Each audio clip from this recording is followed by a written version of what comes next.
আমাদের পুঁজি থেকে দল থেকে ভোট দেওয়ার দিন শেষ। আমাদের দেখতে হবে সততা, আমাদের দেখতে হবে নৈতিকতা, আমাদের দেখতে হবে যোগ্যতা।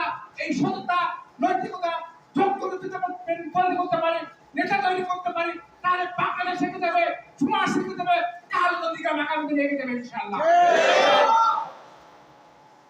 আজকে একটু আগে একটা বক্তব্য বলছিলাম, এখন জামগ্রামে কেউ আছেন? ওই জামগ্রামে একজন সাবেক এক জনপ্রতিনিধি কয়েকদিন রাস্তা উদ্বোধন করছে, কিন্তু তার সৃষ্টির রাস্তা উদ্বোধন করার কথা না। সত্যিয়ে রাস্তা উদ্বোধনের ক্রেডিট নিয়েছে ফেসবুকে, খুব ভালো কথা। আজকে ভিডিওতে দেখলাম, অনেকে আমাকে পাঠাইছে, ব্যস্ততা দেখতে পারে, দেখলাম ছেলেপেলে হাত দিয়ে রাস্তা তুলে ফেলতেছে, পিস তুলে ফেলতেছে, 3 সপ্তাহ পার হয় নাই। দেখছেন না আপনারা? ঠিক। কার টাকা? আমার আপনার ট্যাক্সের টাকা, কষ্টের টাকা।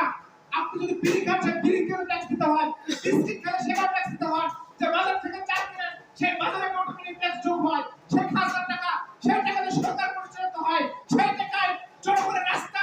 আজকে পিসগুলো হাতে তোলার জন্য নয়, আজকে আমাদের রাজনীতি শুধুমাত্র জামাতের জন্য নয়, এমপি হওয়ার জন্য নয়, এই মেহনতি মানুষের জন্য, যাদের উচিত ছিল, যাদের অধিকার এই সুষ্ঠু সেবা পাওয়া, আজকে জামাত ইসলামী সেই বাংলাদেশ তৈরি করতে চায়, সেখানে দুর্নীতিবাজদের কারণে আগামী দিনের কোন রাস্তা হাতে উঠবে না।